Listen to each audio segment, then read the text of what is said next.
So we start today's class. So in the previous one, we talked about basically the link design process. So we had a great discussion on that. And if suppose we are talking about the designing of a link, so this is not a very simple or easy task. Designing a link, it means the communication link between satellite and the Earth station is definitely a very difficult task. And it requires a lot of things. It requires the calculation of each and every aspect. It requires the calculation of determination of a distance, determination of the losses, determination of the minimum power required, and even large number of the aspects are there before going to design this one. That is important. So that's why in satellite communication, it is important that before going to design a satellite communication, we have to go for a link budget analysis. This link budget analysis is very important, because if suppose you have this link budget analysis, you would be able to design a such satellite which may be cost effective. Because this satellite is not for the purpose of like only a project which is the government is organizing, just only detecting the things and observing. Security features are a different aspect. Observations are the different. Remote sensing are the different aspects. But among all them, the most important, nowadays the satellite has become commercialized. And when this commercialization has become, then along with this commercialization, it is important to whatever the satellite service you are providing, whatever the satellite service you are having, that satellite service must have some sort of the effective evaluation of the budget analysis, so that on the basis of that you can provide a simple, easy, cost effective service to each and everyone. So like if the Airtel is providing a services and asking from you that you just pay 250 or 300 rupees for such certain set of the channels, it means that this Airtel has to earn something, then it can provide a service to you. So during this D2H, so it is paying something to the government. It is maintaining own maintenance charges and all these kind of things. So that's why this all over communication, satellite communication requires a link budget analysis. So that's why I'm just picking up this topic here. So we talked about basically the link design process, and specifically we are looking for budget.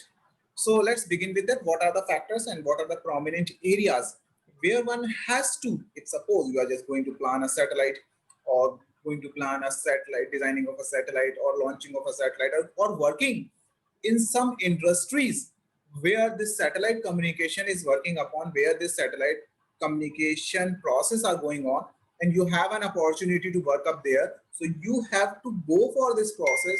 You have to think upon this process. What is basically the link budget analysis? So we are beginning with this one. So anybody if have any sort of a confusion, so we'll just have an open session to get a discussions on that. So in satellite communication system, there are two types of power calculations. So first of all, the factor which we are deciding here is the power, because unnecessary providing extra power amplification and the power boosters are not justified things. So just only a kind of a thing which are required is basically is depending upon the power requirement. So those are transmitting power and the receiving power calculations are important. In general, these calculations are called as link budget calculations. The unit of power is to be taken in decibel. So first thing what we are looking for, this is the link budget calculation when we are looking to find out the power calculations. Let us discuss the basic terminology used in link budget. What may be the basically. So first of all, coming up this one and talking about what are the basic terminology related with this one. So first of all, an isotropic radiator, that's a very common terminology. It's not a new one, but it's a very common terminology now used here. An isotropic radiator radiates equally in all directions, but it does not exist practically. It is just a theoretical antenna. We can compare the performance of all real antenna with respect to this antenna. See, so first of all, the very important terminology comes, which is the isotropic radiator, because we feel that the sun is a kind of isotropic radiator, and it radiates in all the direction. And see, all over the antennas, whatever the radiators are there, an example, if all the radiators are existing, they might be radiating in some direction with more power and in some direction with the less power.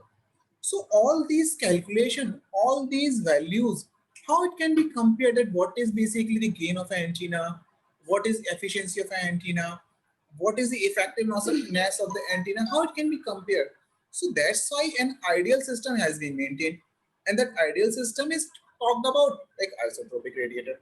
So whenever we are talking in the link budget analysis of satellite, we have to come with this word isotropic, and we have created this like a reference. Always we compare all antenna, all terminology with respect to this isotropic radiator. Now the second terminology which comes up, which is the power flux density. So this power flux density is also a very important part. See, try to understand this terminology. First terminology is the isotropic radiator, which is the ideal antenna. And the ideal antenna, it means radiates equal power in all directions. Second terminology is power flux density. So if you see here, the power flux density is a very, very important phenomenon, which just tells you you are independent from the area of coverage. You are independent from the captured area.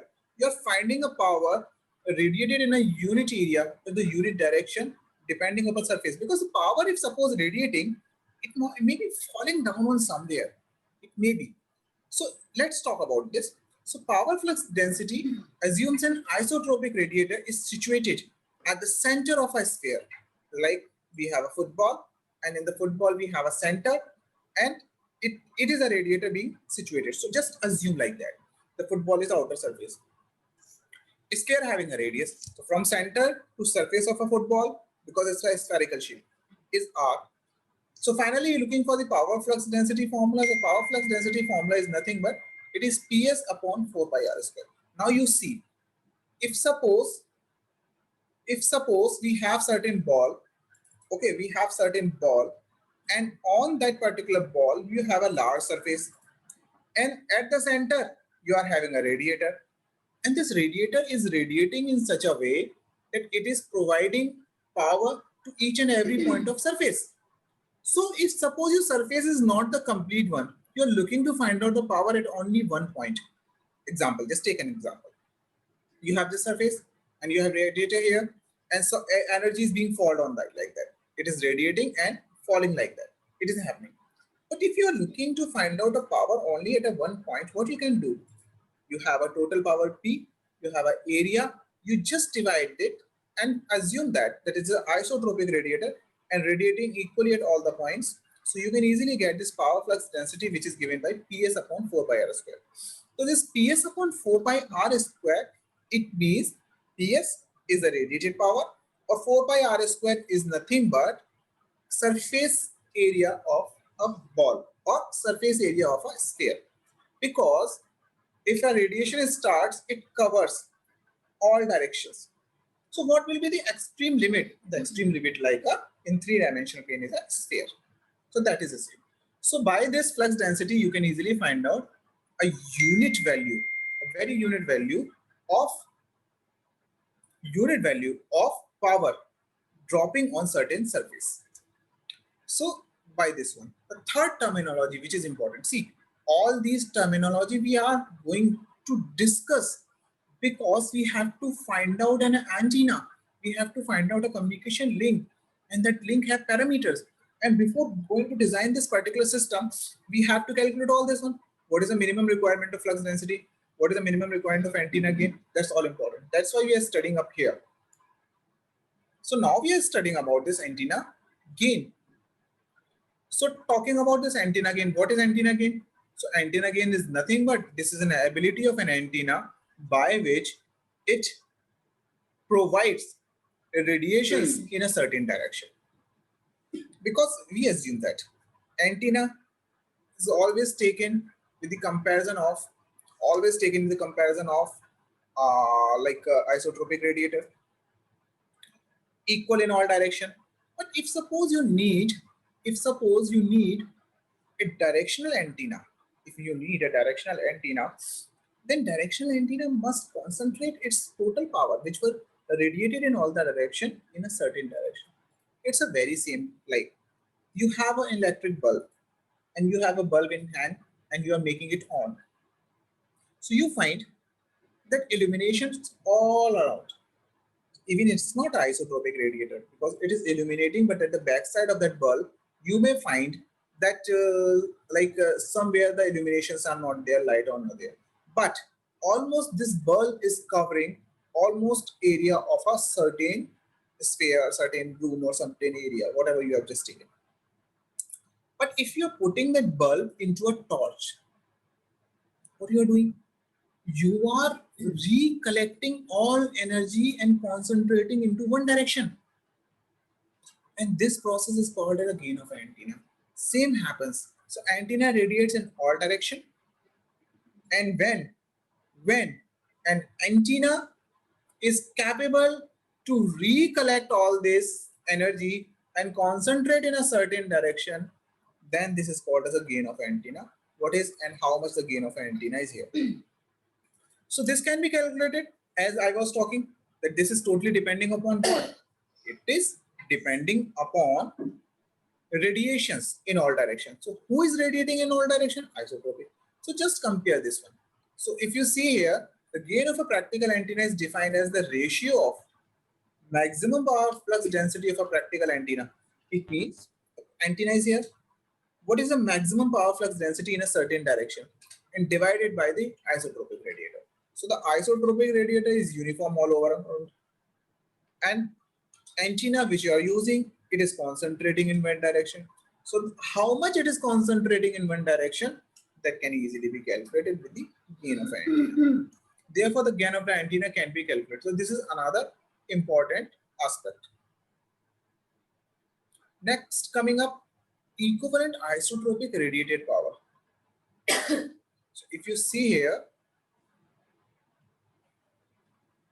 antenna gain we have calculated.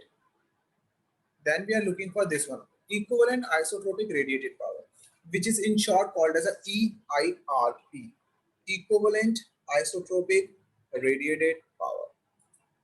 So this equivalent isotropic radiated power can be calculated with the means of that how much power in comparison. Again, we are just taking a reference.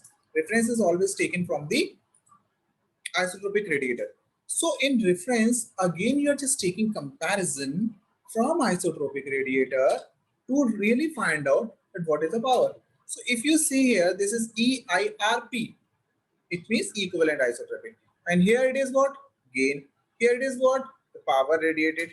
So gain, if you are multiplying it with the gain, you are having a certain power and you are multiplying with the gain, then you would be able to get in certain direction.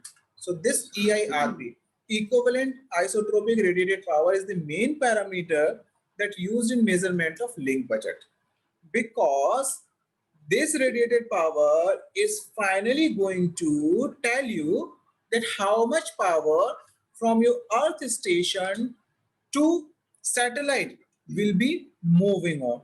How much power from your earth to satellite will be moving on. So this power, this is exactly because it is a directional power. Satellite is in a certain direction.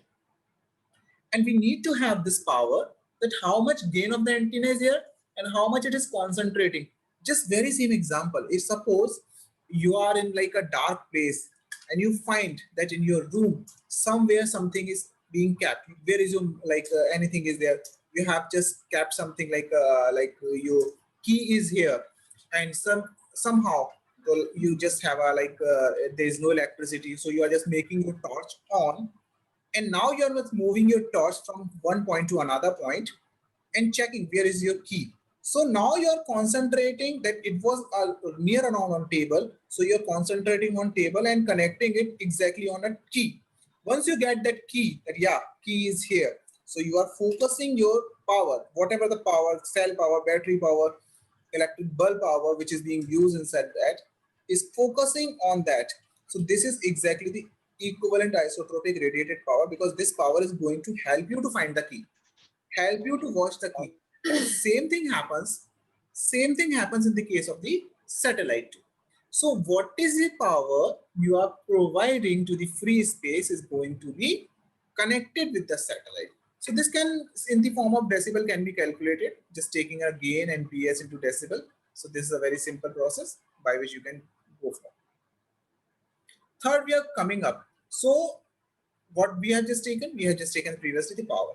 And once we are talking about we need to find out that how much power we need. It might be possible that the torch you are using and the table is far away and you don't have a battery proper, then it might be possible the light which is coming from the torch will be low. In that situation, you would not be easily able to find your key. Same happens. If suppose losses are there and you are using a minimum power, then it might be possible that minimum power would not be able to connect with the satellite. So you have to find out with the losses. So the losses can be divided into the two broad category. First is called as a constant loss and the variable losses. The constant losses, which are definitely provided with the system. Exactly, because you have just created an antenna system at the satellite, you have created the antenna system at the earth station. And at both the stations, at both the situation, you have some fixed things. You have some fixed things. What are these things? So these fixed things are nothing but a connection, feeder. So if you see here, the losses which are constants such as a feeder losses known as a constant losses. No matter what precaution we might have taken, still these losses are bound to occur. Similarly,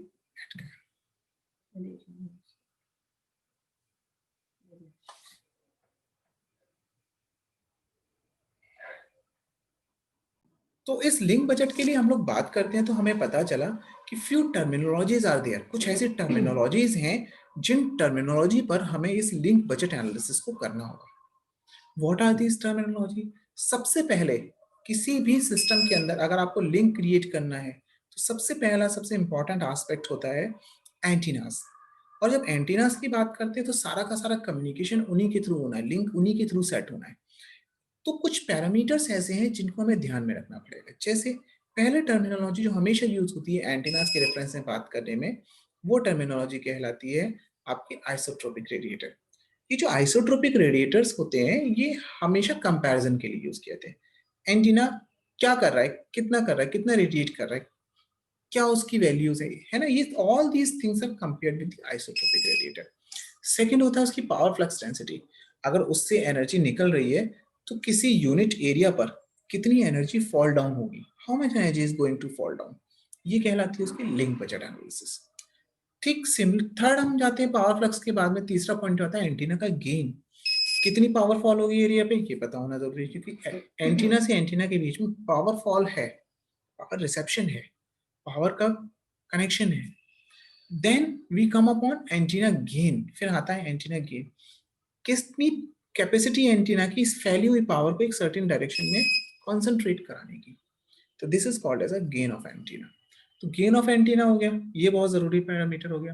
फिर equivalent radiated power हो गई. अब gain पता चल गया तो इस direction में पावर कितनी रेडिएट हो रही है, ये इंपॉर्टेंट पैरामीटर हो गया.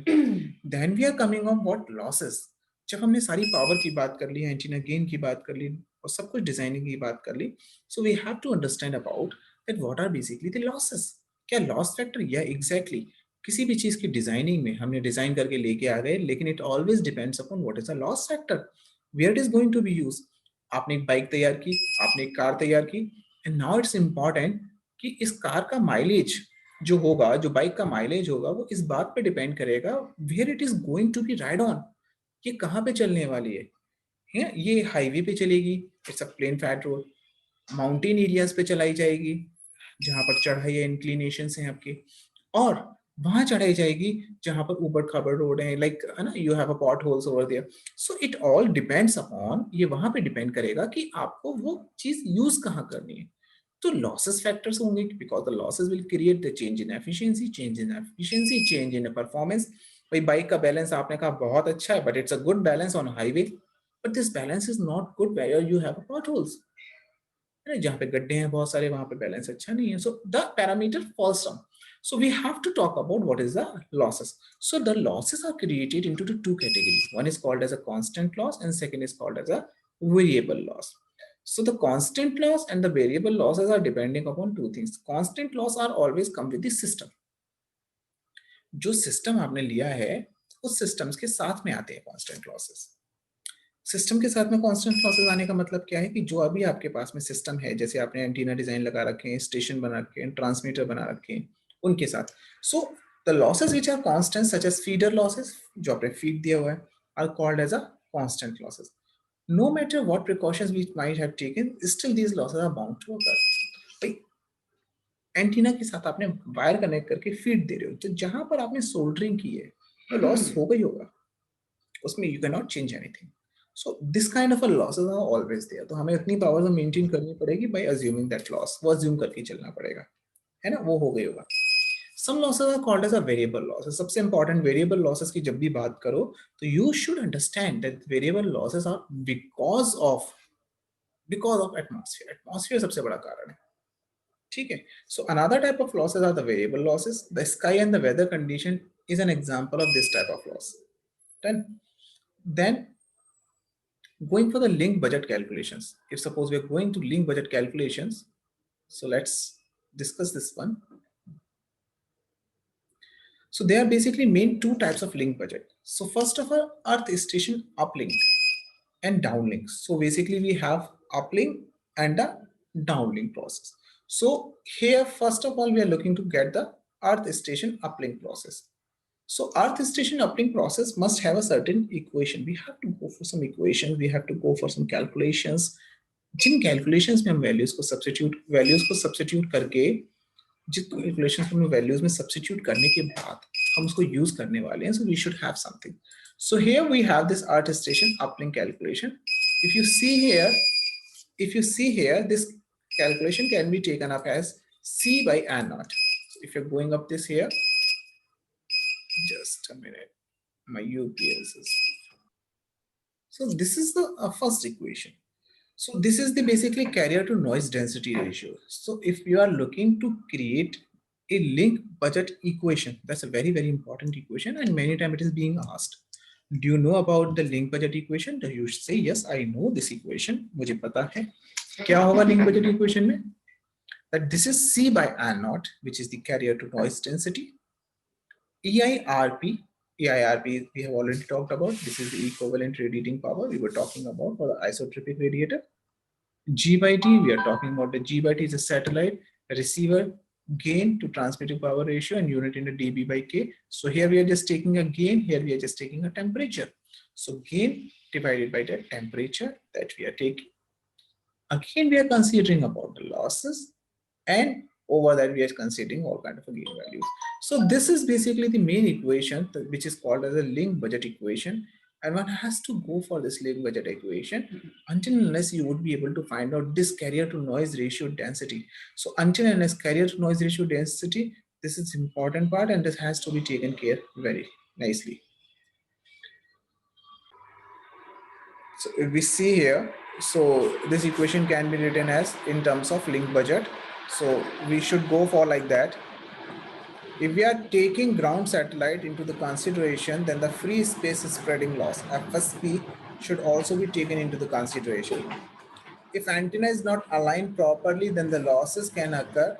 There may be losses, so that we take AML, antenna misalignment losses. So this AML has to be taken up into account. Similarly, when signal comes from the satellite towards Earth, it collides with the Earth's surface, and some of them get absorbed, and they are taken by the atmospheric absorption losses.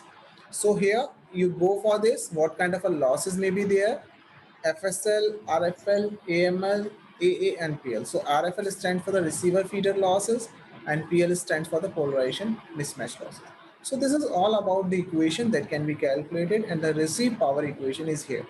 So actually, just repeating the same thing, ये सारा का सारा जो factor है, ये सारे factor इस बात पर डिपेंड करेंगे कि अगर आपका ये अर्थ है और यहाँ आपका सैटेलाइट है, तो इन दोनों के बीच में कम्युनिकेशन सेटअप करने के लिए आपको सबसे पहले एक पावर की टर्मिनोलॉजी के टर्म्स में इक्वेशन ड्राइव करनी पड़ेगी, जिसमें सारी फैक्टर्स को आप कंसीडर करेंगे. You will just take care about each and every aspect. आप ये देखेंगे कि इस पावर को यहाँ से यहाँ तक पहुँचाने के लिए मुझे कितनी मिनिमम रिक्वायरमेंट है ना एंटीना सिस्टम्स की. बिकॉज अगर आप like we have an option, खर्चा करिए, खूब सारा सामान लीजिए, so you just have a better effective system, but commercialization will definitely create a problem for you, because this budget maintains, like you are just paying a crores of like that here, thousands of crores for just launching and creating a satellite, but in return of that, you won't be able to get money in back. So who is going to put that? So finance kisko karna padega? That's exactly the meaning up here. So we see here, if suppose one is looking for get the value of this total received power, so this is EIRP, and we are having a gain, then we are having a loss. So stands for the receiver antenna gain, stands for the power, and stands for exactly the losses. So this is exactly in a decibel equation can be created. So well, I'm just concluding my today's lecture here. So under this whole process, under this whole calculation, under this whole system, my simple topic is here, my simple conclusion comes up here, that if suppose you are looking to design an antenna for a satellite system, so this is called as a link budget. So there should be some linking, there should be some connection, and that connection requires few terminology, and that connection requires one specific equation. That equation is very much important. So you have to take care about that equation, you have to take care about the antenna gain, you have to take care about the power, you have to take care about the efficiency, because the losses are there. Losses are there, you have to take care about the atmosphere. So all these things matters, and create your equation. On the basis of equation, find out the input power and the required receive power, and then plan what may be the antenna parameters and quality and characteristics. So till now, this is basically the process of designing a link budget.